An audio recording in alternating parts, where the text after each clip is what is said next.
This following review is brought to you by BigBadToyStore.com. If you like what you see in the video, please check out the link in the description below. Hey guys, today I will be reviewing the D-Arts Pokemon Blastoise figure. Otherwise he's known as Kamex. Not sure exactly how to pronounce the Japanese version, but it's K-A-M-E-X. So this box design is something that we've seen with the past two figures, the Charizard and the Mewtwo figure. So it's similar to those, different size of course, and color scheme. So here we have the black and white Blastoise there, the holographic Pokemon holographic thing around here, still paying homage to the cards, which is really cool. These symbols with the Show Pro that I still don't know what that is. I should have looked that up. All your sponsors, window, and this window is actually better than the other ones that I've seen so far. Talking about the Charizard and the Mewtwo, he's actually not that far back in the package, so that's pretty good. So those mint on card, mint in box collectors can actually leave them in box if they really want, and he's displayed very nice. So that's the one side. Over here, holographic Blastoise and some more designs on the back. Pretty much the descriptions of what you can do with them in Japanese, which I don't know, so can't read it for you. Comes with a stage, comes with these things, and this side is just like the other side. Nothing really for the bottom, just a bunch of stuff I can't read. Alright, so let's get this guy open. So the first thing you'll notice as soon as you open the box, other than the figure and the stand, is that there's one of these in there. Also with Charizard and Mewtwo, where it has their name repeated in a circle. So cool background. You know, most figure arts and D-Arts, they just have a solid background. So that's pretty cool. You know, you can maybe do something with that. And then you got these instructions that show you how to hold up the water effects for, you know, hydro pump or whatever with the stand, which I think looks very tacky, and well, we'll get into that later. So I'm just gonna throw that aside, and that's him in the clamshell, accessories in the bag. So first we're gonna look at the stage and the accessories, or the stand, whatever you want to call it. It's the same thing that we've been getting in the other two. So it's a Pokeball clear with 4 places that you could plug the stand in. There's these plugs that are in here that you can just take out and put other stands in, so you can have more than one, you can have up to 4, whatever. And he has this clamping stage. Now that's what they were showing you in the instructions, where you could take the accessory, you know, whatever, and hold it up that way, because there's no way you're getting this clamp around Blastoise himself. So we're just going to put that aside because it's not needed. And we'll take a look at these pretty cool looking accessories, but the problem with them is they're very heavy. They're solid plastic, and they're like a hard plastic, so you can see that they don't bend. Cool design. I really like the cartoony look of them, and I believe they're both identical. I don't think there's any difference between the two. It's all clear down here, and then it has a silvery pearl look to it on the ends, so it's very cartoony, but I wish there was a hint of blue just to give it more of a like, this is water, you know, you're using this as a water effect. And there's a nice spiral in it and everything. So like I said, it's really heavy, and they do plug into his water cannons on his back, and it's very tight. So when you go to put it in, you want to be careful not to break anything. As you can hear, it's squeaking. And pretty much it looks like that. And I think the reason why they did include the instructions to show you how to hold them up or whatever is because he is very top heavy. So, you know, it kind of does like that. And I mean, I can finagle this a little bit more and make it more attractive, but I'm not gonna waste time doing that. It's just unnecessary right now. So now looking at Blastoise, first impressions is he's very nice. The paint scheme and the paint applications are very, very nice compared to the other two. If you watch my other reviews, I did complain about the paint a little bit being, you know, kind of chalky in places and not, you know, whatever, but we're not reviewing those right now. We're talking about this guy. So he's got some shading in between the creases of his shell. It looks really nice. These are solid gray, and you can see his eyes are red with the white gleam in it and the black surrounding it. Very nice. His ears are painted on the inside. That's also nice. No paint in the nostrils, but that's okay. Let's see. In his mouth, he does have a painted roof of his mouth, which is a nice paying attention to detail kind of thing. It's nice that they did that. And he also has a pink tongue that does not move, unlike Charizard. White nails. Repeat it. The creases in here are actually painted very well. There's no paint smearing or anything. So you can see that there's a little bit of a brownish tone going through the middle of the shell there.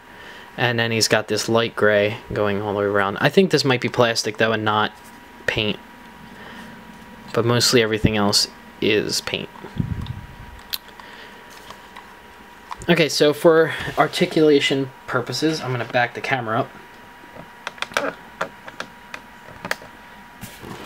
And we'll start with the head. So as you've seen when I was going over the paint, his mouth does open. It's very nice too. It opens pretty far, and it goes about that far, and then you can leave it like that if you want, or it kind of like clips closed, which is a nice feature, so you don't have to worry about his mouth opening, you know, randomly when you're trying to pose the figure or whatever.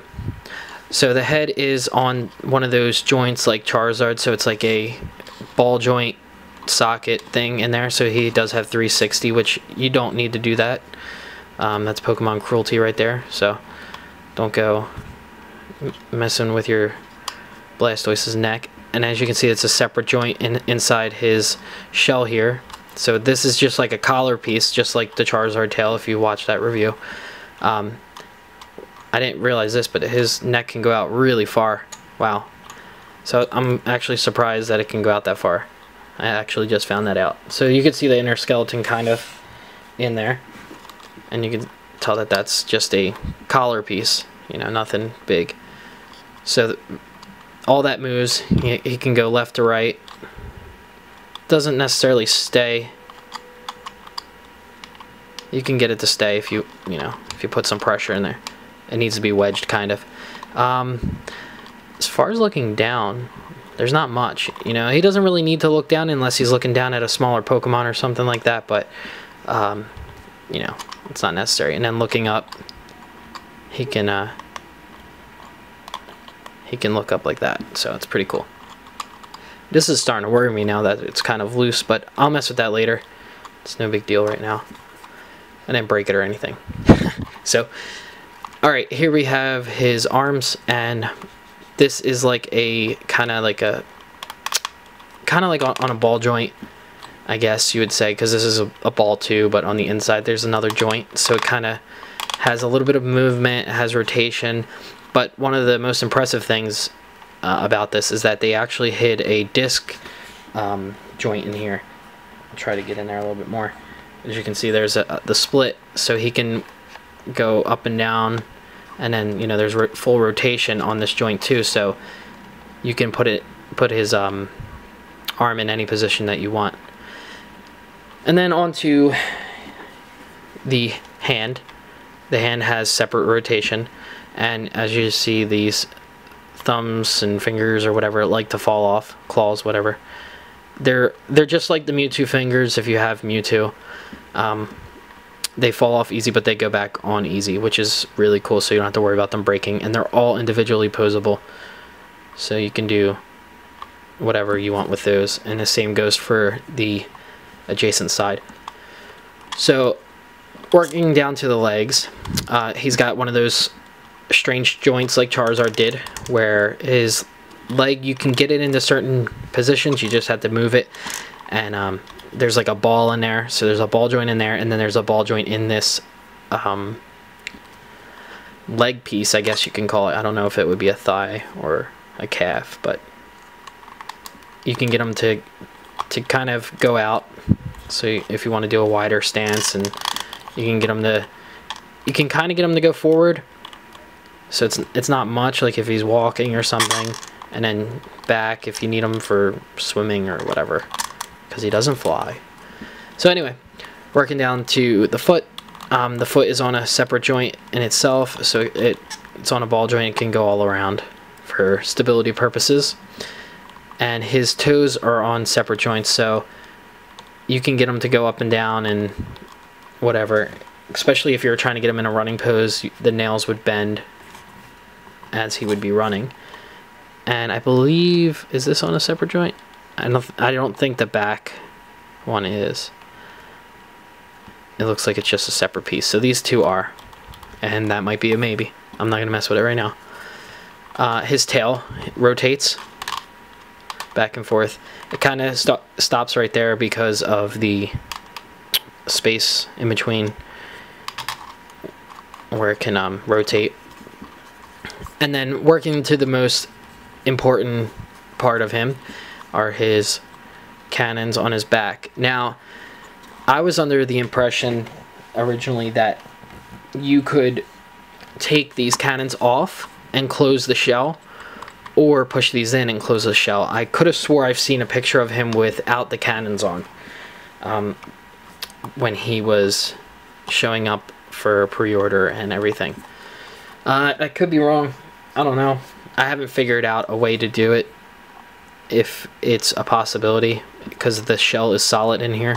So who knows, right? So anyway, the cannons themselves are on a ball joint, so they got a full range pretty much of movement. So you can get them to go over his shoulder like that if you want. He can shoot out to the side. You know, I'm not going to do every single position, but you get the point. And then he's got these side-to-side joints in there too. It's all a part of the mechanism, which is kind of cool. And then he has a smaller ball joint, which you probably can't see in there, but he has a smaller ball joint on this, and I don't really know why.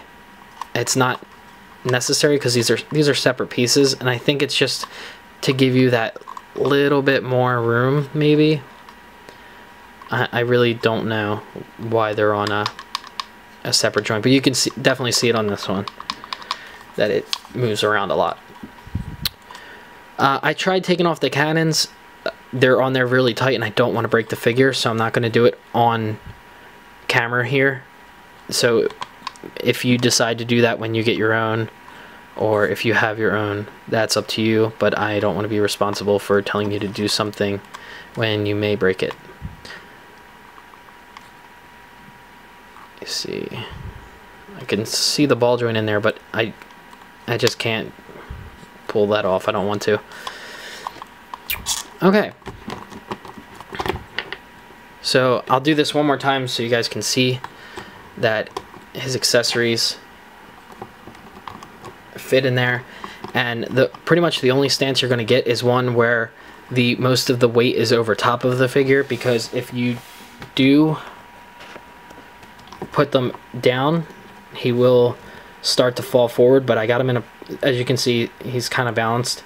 He's in a pretty good position, so he's not going to fall over right now.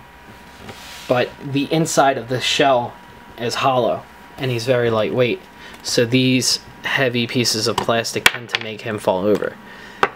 So just keep that in mind. And back to this really quick, they could have easily put in that mechanism, because this is hollow and there's no fancy joints in here, and there's no fancy joints in here like the Charizard, if you remember my video that I did. So they could have easily came up with something where either these collapsed inside or these came off and the shell actually closed. So I'm a little disappointed in that, but overall this figure is a very, very nice figure. So let's get to some comparisons with the other Pokemon figures. Okay, here is Charizard, Blastoise, and Mewtwo all together, and in my opinion, I still think that Mewtwo is a little too tall. Just because of knowing that these two figures or two characters are supposed to be really tall, especially Charizard, which he is taller than Blastoise, and that makes me happy. It's only that reason. I mean, Mewtwo may be that tall, but he just kind of looks funny mixed in there. But it's not a big deal, because I know if they would have made Mewtwo any smaller, the articulation would have been really bad. So I'm not worried about it. And I'll just throw in Octillery there for your standard, you know, Jack Specific or whatever, whoever makes them. Tomy, I don't know. I forget who makes these ones. Yeah, Tomy. So there's a little comparison of a smaller figure next to him. Alright guys, so that concludes my review. If you have any questions, please leave some comments down below. And don't forget to always comment, rate, share, and subscribe. And I will see you guys in the next video.